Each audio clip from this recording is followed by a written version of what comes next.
ओम नमः शिवाय। जय श्री महाकाल। देखिए, मंगलवार का विशेष दिन आ गया है और ये दिन समर्पित होता है बजरंग बली को, हनुमान जी को।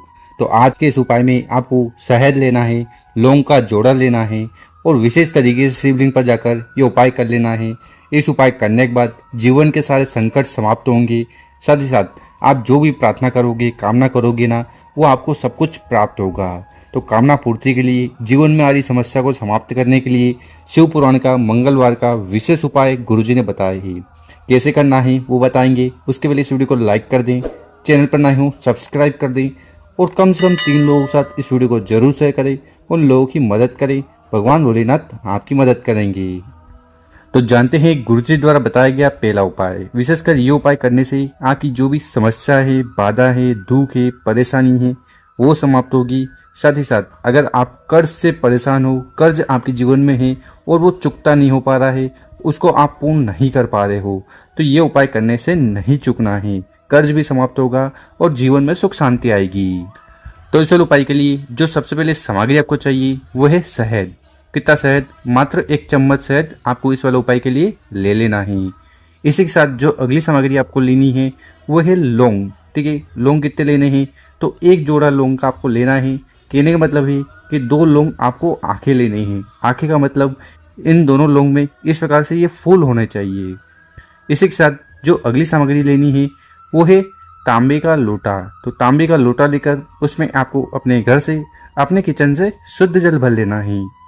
और फिर आगे जो भी सामग्री बताई है उनको लेकर अपने घर के आसपास शिव मंदिर चले जाना है। सुबह करना चाहो तो उपाय सुबह भी कर सकते हो या इस उपाय को शाम को भी कर लीजिएगा।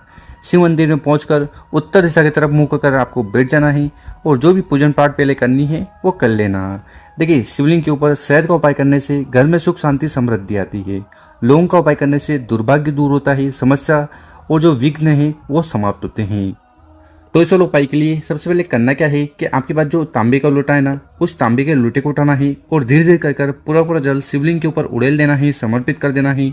ओम नमः शिवाय श्री नमस्तुभ्यम मंत्रों का स्मरण करते हुए जल समर्पित कर दिया। उसके बाद क्या करना है कि आपके पास जो 2 लौंग है ना, उन दोनों लौंग पर आपको शहद लगा देना है। क्या करना है? शहद से भिगो लेना है दोनों लौंग को। ठीक है, उसके बाद उन दोनों लौंग को उठाना है और आपके जीवन में जो भी दुर्भाग्य चल रही है, समस्या चल रही है, विघ्न चल रहे हैं, वो समाप्त हो जाए। उसके लिए प्रार्थना करते हुए दोनों लौंग को एक एक कर शिवलिंग के ऊपर समर्पित कर देना है। शिव पुराण का जो मूल मंत्र है उसका स्मरण करते हुए तो इस प्रकार से शहद वाला लौंग शिवलिंग पर समर्पित कर दीजिएगा। उसके बाद आपको शिवलिंग के पास बैठकर अपना नाम और गोत्र का उच्चारण करते हुए भगवान भोलेनाथ, माता पार्वती जी से प्रार्थना करना है कि आपके जीवन में जो कर्ज से जुड़ी समस्या आ रही है उन्हें समाप्त करें, या आपके जीवन में कुछ भी अच्छा नहीं है, सुख शांति नहीं है। ठीक है, तो ये भी विघ्न, परेशानी और ये जो दुविधा है इन्हें खत्म करें। तो ऐसे विशेष प्रार्थना करते हुए पहला वाला उपाय जरूर करिएगा। अब जानते हैं गुरुजी द्वारा बताया गया दूसरा उपाय। देखिए, हम मंगलवार वाले दिन के उपाय बता रहे हैं। ठीक है, तो इस दिन जो भी उपाय करने से आपके जीवन की सारी परेशानी, समस्या दूर होती है। विशेषकर इस उपाय करने से भी आपके जीवन के सारे संकट, दुविधा, परेशानी जीवन से खत्म होने लगेगी।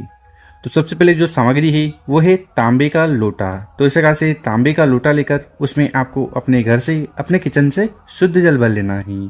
इसी के साथ जो अगली सामग्री लेनी है वो है गुड़ के टुकड़े। कितने गुड़ के टुकड़े? 1-2 गुड़ के टुकड़े इस वाले उपाय के लिए ले लेना है। साथ ही साथ आपको इस प्रकार से लौंग लेने हैं। कितने लौंग? तो मात्र आपको 1 लौंग लेना है। ठीक है, और जो लौंग लो ना, उसमें फूल जरूर होना चाहिए, क्योंकि ये फूल नहीं होगा ना तो ये खंडित लौंग कहलाएंगे।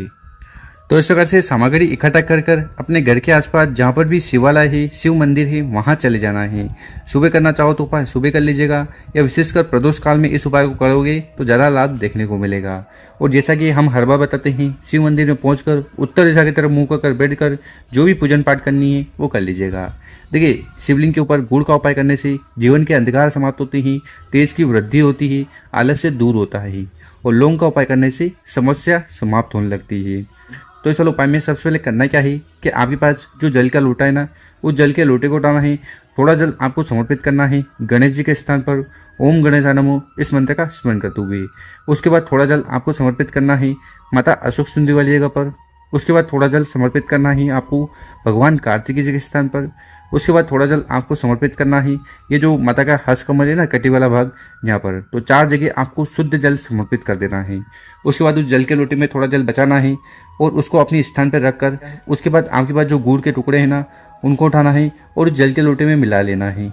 ठीक इसी प्रकार से जो एक लौंग है उसको उठाना है और आपकी जो भी समस्या है, बाधा है, वो समाप्त हो जाए, उसके लिए प्रार्थना करते हुए उस लौंग के जोड़े को भी इस जल के लोटे में डाल देना है। उसके बाद उस जल के लोटे को उठाना है और धीरे धीरे कर उस जल के लोटे में जितना भी जल है उससे आपको शिवलिंग के ऊपर समर्पित कर देना है। ओम नमः शिवाय, श्री शिव नमस्तुभ्यम, इन मंत्रों का स्मरण करते हुए। तो इस प्रकार से आपको दूसरा उपाय करना है। उसके बाद आपको शिवलिंग के पास बैठकर अपना नाम और गोत्र का उच्चारण करते हुए भगवान भोलेनाथ से प्रार्थना करना है कि आपके जीवन में जो भी दुख, परेशानी, समस्या और जो भी कष्ट आ रहे हैं उन्हें समाप्त करें। तो गुरुजी ने कहा है कि विशेषकर इस उपाय करने के बाद आपके जीवन में सुख, शांति, समृद्धि आएगी, जीवन की सारी परेशानियां समाप्त होने लगेगी। अब जानते हैं गुरुजी द्वारा बताया गया तीसरा उपाय। विशेषकर ये उपाय क्यों करना है? देखिए, इस उपाय करने के बाद आपकी कर्ज से जुड़ी जो समस्या आ रही है वो समाप्त होगी। अगर आपके विवाह नहीं हो पा रहे हैं, ठीक है, और जीवन में मंगल दोष है, ठीक है, तो ऐसी कौन सी भी परेशानी है ना, तो उनके लिए आपको ये उपाय जरूर करना है। अब इस वाले उपाय में क्या क्या सामग्री की जरूरत है वो देख लीजिए। सबसे पहले आपको इस प्रकार से चंदन को लेना है। कौन सा चंदन? तो आपको 1 चम्मच जो लाल चंदन आता है ना, वो ले लेना है। इसी के साथ जो अगली सामग्री आपको लेनी है वो है तांबे का लोटा। तो इस प्रकार से तांबे का लोटा लेकर उसमें आपको अपने घर से, अपने किचन से शुद्ध जल भर लेना है। देखिए, जैसा कि हमने बताया ही, यहाँ से जल भरकर शिवलिंग को जाकर समर्पित करने से आपके घर के तीनों दोष समाप्त हो जाते हैं: कालविस्तार दोष, वास्तु दोष और पितृदोष। इसी के साथ जो अगली सामग्री आपको लेनी है वो है दीपक। कौन सा दीपक? तो आप चाहो तो मिट्टी का दीपक ले लीजिएगा या आप आटा लेकर उसका भी दीपक तैयार कर सकते हो। इस दीपक के अंदर आपको जलाने के लिए गोल बत्ती लेनी है, ठीक, और गाय का अगर शुद्ध घी मिल जाए तो सर्वोत्तम होगा। 1 चम्मच या 2 चम्मच ले लीजिएगा और फिर आगे जो भी सामग्री बताई है उनको लेकर शिव मंदिर चले जाना है। विशेषकर ये उपाय भी सुबह शाम आप कर सकते हो और इस उपाय करने के बाद रणमुक्तेश्वर महादेव जी के साथ साथ मंगलेश्वर महादेव जी की कृपा आप पर होगी। तो शिव मंदिर में जाने के बाद उत्तर दिशा की तरफ मुंह कर बैठ जाना है और सबसे पहले आपके पास जो गोल बत्ती का दीपक है उसको आपको शिवलिंग के पास रखकर प्रज्वलित कर देना है, जला देना है, अपना नाम और गोत्र का उच्चारण करते हुए। दीपक जलाने के बाद क्या करिएगा, आपके पास जो लाल चंदन है ना, उस लाल चंदन को उठाना है और जल के लोटे में डाल देना है। तो इस प्रकार से आपको लाल चंदन वाला जल तैयार कर लेना। उसके बाद उस जल के लोटे को उठाना है और धीरे धीरे कर पूरा जल शिवलिंग के ऊपर समर्पित कर देना है। ओम नमः शिवाय, श्री शिव नमस्तुभ्यम, इस मंत्र का जाप करते हुए। उसके बाद आपको शिवलिंग के पास बैठकर भगवान भोलेनाथ से प्रार्थना करना है कि आपके जीवन में जो भी दुख, परेशानी, समस्या है उन्हें समाप्त करें और जो भी कामना है उन्हें पूर्ण करें। तो ऐसे विशेष प्रार्थना करते हुए तीसरा उपाय जरूर करिएगा। देखिए, अगर आपके विवाह नहीं हो पा रहे हैं, जीवन में कुछ भी अच्छा नहीं चल रहा है, ठीक है, तो आपको मंगलेश्वर महादेव जी से प्रार्थना करना है। उसी प्रकार से अगर आपके जीवन में ऋण है, कर्ज है और वो समाप्त नहीं हो पा रहे हैं, तो आपको ऋण मुक्तेश्वर महादेव जी से कामना कर लेना है। तो इस प्रकार से आपको विशेष उपाय जरूर करना है। और मेरे प्यारे दोस्तों, अगर आपको वीडियो अच्छी लगी हो तो इस वीडियो को 5 लोगों के साथ व्हाट्सएप पर, इंस्टाग्राम पर या फेसबुक पर जरूर शेयर करें, उन लोगों की मदद करें। ओम नमः शिवाय, जय श्री महाकाल। मिलते हैं हम आपसे एक और नई वीडियो में।